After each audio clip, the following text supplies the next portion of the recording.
Thanks for watching. Don't forget to like, comment, share and subscribe to Mufti Tariq Masood, famous scholar.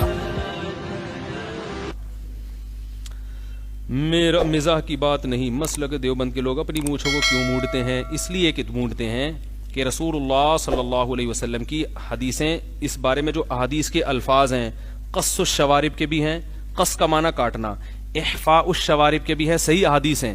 احفاء الشوارب، احفاء کہتے ہیں مبالغہ کر کے کاٹنا، اتنا کاٹنا کہ مونڈنے کے قریب ہو جائے. اور امام طحاوی رحمہ اللہ تعالی نے حلق کی روایات بھی ذکر کی ہیں، بلیڈ سے حلق. اس پہ بھی مجھے یاد آیا، کسی شخص نے اعتراض کیا ہے کہ یہ جو ہے مونڈنا، بلیڈ سے مونڈنا مسئلہ ہے، اور امام مالک کا قول پیش کیا ہے. کس کا قول پیش کیا؟ امام مالک کے ہاں کیا ہے؟ واقعی امام مالک نے یہی کہا ہے کہ مونڈنا مسئلہ ہے. لیکن سوال یہ پیدا ہوتا ہے کہ جب حدیث میں حلق بھی ہے، احفاء بھی ہے، احفاء کا معنی اتنا کاٹنا کہ مونڈنے کے بالکل قریب ہو جائے، تو اب آپ امام مالک کا قول کیسے پیش کر رہے ہو؟ تو یہ اندھی تقلید نہیں ہے بھائی؟ اور احناف پہ کیسے پیش کر کے حجت تمام کر رہے ہو؟ صحیح ہے نا؟ امام حنیفہ کا قول پیش کرتے تو ایک الگ بات تھی.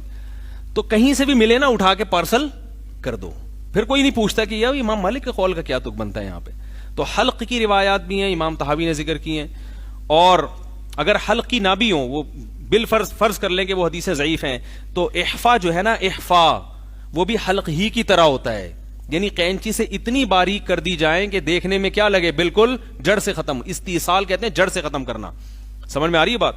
تو اس لیے ہمیشہ سے احناف کا یہ عمل چلا آ رہا ہے کہ حدیث میں کاٹنے کا حکم نہیں، بلکہ کاٹنے میں مبالغہ کرنے کا حکم ہے. اگر چھوٹی کریں گے تو کٹ جائیں گی، وہ بھی جائز ہے، لیکن مبالغہ کریں گے تو یہ زیادہ، بولو بھائی، بہتر ہے. تو افضل یہی ہے کہ بالکل جڑ سے اس کو کینچی سے ایسا کاٹا جائے کہ بالکل جڑ سے کٹ جائے. تو پھر بھی ہم کہتے ہیں کہ مونڈے نہ مونڈے تو زیادہ بہتر ہے، تاکہ اختلاف سے، مجتہدین کے اختلاف سے کیا ہو جائے، بچ جائے. تو بلیڈ کے بجائے کینچی سے بالکل چھوٹے کر دو. بلیڈ بھی استعمال کرتا ہے تو بھی جائز ہے.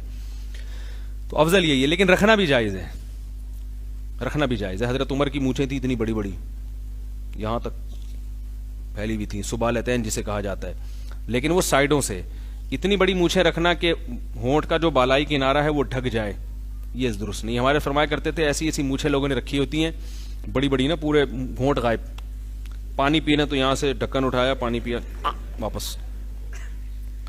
تو وہ حضرت ایک تعبیر کرتے تھے، جیسے لال بیگ جب الٹا ہو جاتا ہے نا، تو کیسے اس کی ٹانگیں یوں یوں یوں. تو کہہ رہے پھر یہ ایسے ہی ان کے حال ہوتا ہے، بولتے ہیں تو ایسے جیسے لال بیگ کی ٹانگیں. تو اسلام نے زینت کا حکم دیا، اللہ کے بندو داڑھی بڑھاؤ اور مونچھیں گھٹاؤ. رکھنا ہے تو کم از کم ہونٹ کا بالائی کنارہ کھلا رہے، پانی پینے میں مونچھیں اندر تیرے نہیں.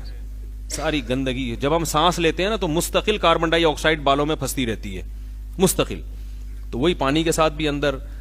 تو عجیب بدماشی ہے یہ. تو اللہ تعالیٰ ہدایت دے، بس کافی ہے. مفتی طارق مسعود صاحب کے بیانات سننے کے لیے youtube.com/مفتی طارق مسعود کو سبسکرائب کریں. اور اگر آپ لائیو ویڈیو کو کبھی بھی مس نہیں کرنا چاہتے ہیں تو سبسکرائب کرنے کے بعد بیل آئیکن پہ کلک کرنا مت بھولیں. جزاک اللہ.